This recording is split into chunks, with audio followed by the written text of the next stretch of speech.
From the oldest arsenal in our nation in Waterville, New York, to San Diego, California, here at North Island Naval Air Station, the birthplace of naval aviation, and hundreds of locations in between, IAM members provide security to our nation every single day.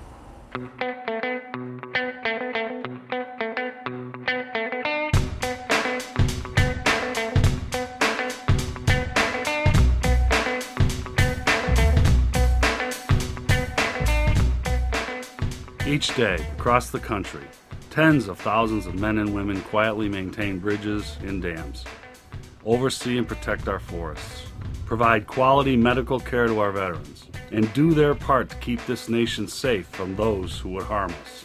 I always wanted to contribute, but I was a young mother, and so now this is my way. I started machining years before I came here. I ended up going to college, getting my degree. And then after that, I was fortunately enough to get in here. Our whole family has history in the military. Of course, we love the United States. I currently have a nephew who's in the Navy, and he's doing wonderful. He's been there for a long time. We support the Navy, and the Navy is the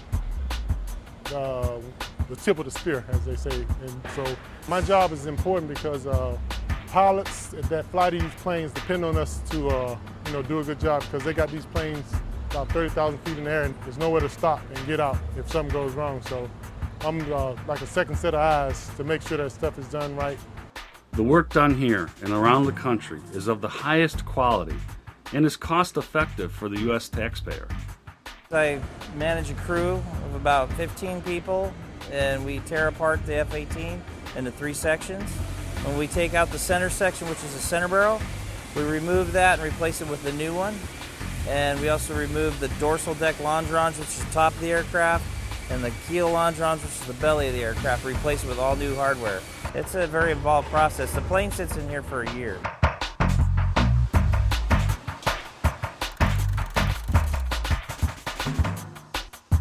You can't just go find this job anywhere on the street. And supporting the fleet, we're giving them a quality aircraft. The feedback we're getting back from the pilots, they said it flies better than it did the day it was new. I retired from the Navy after 24 years of service as a Navy chief.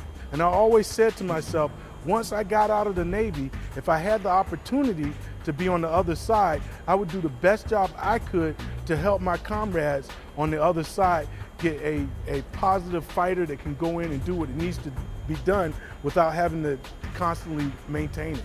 It's $45 million for a new jet or $6 million for the repair. That's a big cost savings to the taxpayer. I think they like to know that. Many of our jobs go unnoticed by most Americans, but the importance of the work is easily recognized. When you live in an area, there's things that you understand about wind and current and all that. So when somebody's coming from some other part of a country or across the seas or even local, they might not know the little idiosyncrasies here. So it's important to get people through safely, and that's one part of the job. Oh, I love what I do here. We're actually the first lock coming off of the ocean. You don't know who you're going to get through here. And we get a lot of with Border Patrol that calls us a lot of times on occasion, and Customs. So I mean, we're kind of like we are security in a way. It's a big responsibility as a lock operator here. There's a lot of responsibility, and I take pride in what we do, and the boaters and public appreciates what we do. And you go home at the end of the night, and you feel like you accomplished something. It makes you feel good. Federal employees of the United States Forest Service work in a variety of jobs in some of the most remote locations in our nation. One of the keys to success is establishing lasting relationships with management. Our relationship with the union here in the northern region is excellent. We see the union as a key partner with us with all the decisions we're making associated with our employees. If we're on the right path, if we're going to solve the problem correctly, then we need to have the union in the room with us to look at the situation overall, to talk about what the interests are that we both bring to the table and what the outcomes are that we'd like to get to. And doing that in a very open, partnership kind of fashion seems to always lead us to good outcomes. We have in this region probably the best rapport in the Forest Service as far as labor relations. Great union folks, good problem solvers, enjoy working with them. They're my coworkers and my colleagues, and we enjoy working on issues together. We are able to work out almost every one of our issues through dialogue, and it's always professional, and we do it for the right reasons. It gives us a unified voice for what our concerns are to management, as well as a voice when we are when there's a need for us to integrate management directives. It gives us kind of a unified way to reach out and get our point across, I guess. The work that we do is so varied, and there are so many aspects of our job that are dangerous, like we fight wildfires, which Mother Nature has a great effect on. There's flood control, there's fisheries, we work around electricity. There's a lot of different aspects in the Forest Service that are a dangerous part of the job. But if the union doesn't push for safety, a lot of times it falls by the wayside in order to get the mission done, and we assure that it doesn't happen. Federal workers are one of the largest workforces in America. They need the security of the IAM to protect their rights.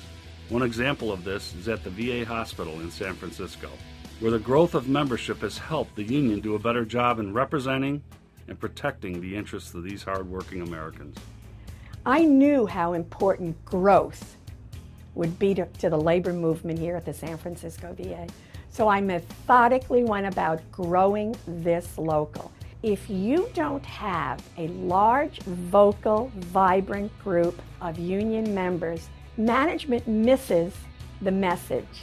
And if you negotiate a good contract, then you place your members in a position where they're very strong, very well protected, listened to, and people don't mess with them. Push the red button and call your nurse if you need us, okay? Management is acutely aware of the strength of numbers. When we pick up the phone and call, we say, we have a problem. We have management's ear. The success of unionism in any one facility is success for us all. I really consider my role as a steward an advocate for employees. It benefits our vets because the people who are taking care of them are happier in their roles. They have a place to go to be treated fairly, to ensure that their issues are heard. If changes need to be made, we're there to make the changes. We're there to be a part of their work experience to make it so that they are comfortable enough in that to provide the best care they can for our vets, and that's huge. State-of-the-art training of stewards and other leaders is an essential part of servicing our membership. The William W. Wimpinsinger Education and Technology Center is one of the IAM's greatest tools. A full-time staff of instructors conducts courses to train union representatives in the federal sector. Many courses are available in Spanish and French Canadian. No other union offers such a comprehensive educational program.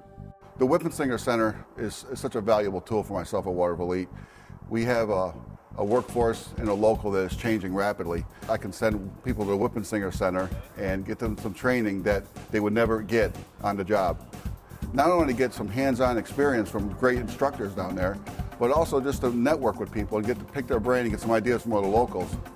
I went there for a health and safety conference, and it was a great experience. My first time there. The staff was excellent. Everybody's very helpful. The accommodations were great. Now it seems like we have a lot of cutting edge technology. The websites, education is good.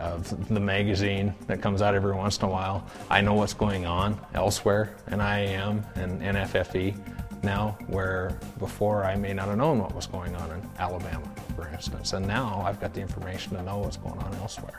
When I first came into the union, I made it very clear that I didn't want to be just there. I wanted to learn, and I wanted to be a good representative for the union. So in order to do that, you really have to know what they're expecting, what collective bargaining agreement is about. You have to learn what others have done or struggles they have had before you've gotten here. I think that the training at the Wimpinsinger Center was extremely in-depth. I think that without that training, I really wouldn't know how to go about those sort of things.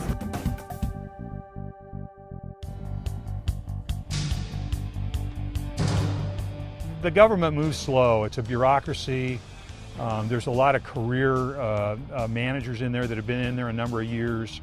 And it just takes a while for them to start changing their attitude. And I mean, the challenge for us as a union is we need to start engaging these folks. We need to demonstrate our credibility and be willing to sit down and work with them. The Forest Service hires between 15,000 and 18,000 temporary employees a year.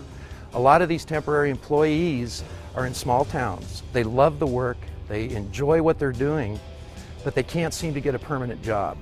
And we're working them for 6 months out of the year. We feel that that's a permanent job because it's continuous work year after year after year. We need to afford those folks benefits. They deserve those benefits, and we're working real hard on Capitol Hill to try to get some type of legislation that would allow them an opportunity to become a permanent employee. We have a full-time legislative director. He's a registered lobbyist. He's on the Hill nearly every day, taking on the issues that are important to the federal employees that we represent. Here recently, in the last year or so, have started reaching out to other federal unions, which has given us an even stronger, more solidified voice when we go up on Capitol Hill. Many of the skilled jobs of workers in the federal sector require years of training. Local lodges use their influence with management to establish apprenticeship programs to ensure quality work.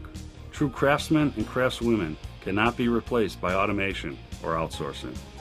I've been a member now for 8 years. I enrolled in a 4-year apprenticeship program here at North Island. My trade was machinist, so I graduated with an associate's in machine technology. It was a great program. It was really well-rounded. A lot of the union guys were machinists also. So on a personal level, I think that they kind of helped to guide me through it. There weren't a lot of machinists that were females, so I was kind of on my own, but you know, they made me feel welcome and supported me all the way through. Currently, I'm working on a project that has to do with upgrading our current arsenal for the Marine howitzer cannons. And when you know that your work actually gets put to use within weeks of being completed, you know that you're accomplishing the mission. Safety and health language, work rules, and alternative work schedules are just some of the areas covered under the collective bargaining agreements that the IAM negotiates for federal workers. Unlike workers in the private sector, government employees do not have the right to strike. Our strength and security come from our collective voices. With the government, you know, they have their set standards, but still you always need to have that protection, that security behind you when you're working. They know things aren't going to be changed arbitrarily on them. They know that coming into work every day, they're going to have certain privileges they have and they're written in our contract as far as leave. They know when they're going to have overtime. They know how it's going to be established. And it makes it so much easier for all the employees when they come to work every day. I had come here from West Point, and we had a bargaining agreement, you know, at West Point as well, and we had a lot of members. And I feel safe. I've always believed in unions, and working together, I feel we have an upper hand, you know, and we don't get taken advantage of, and we all stick together. Without a contract in place, we would be at the mercy of potentially arbitrary decisions by management, and we would be vulnerable. There would be no security for those who care for our veterans. I could be an equipment manager anywhere. I could go and work for one of these trucking companies we drove by on the way down. But the federal government, we have health benefits, we have sick leave, we have vacation time, we have flexible workplaces. That was all brought in and negotiated by the union or lobbied for by the union. And if we don't stay strong, we can lose that. The IAM represents federal workers in dozens of agencies across our country. As you've seen, these dedicated Americans provide security to our nation in a variety of ways. Our goal is to ensure that they and you have the same sense of security at work. Help us accomplish this goal by joining our union today.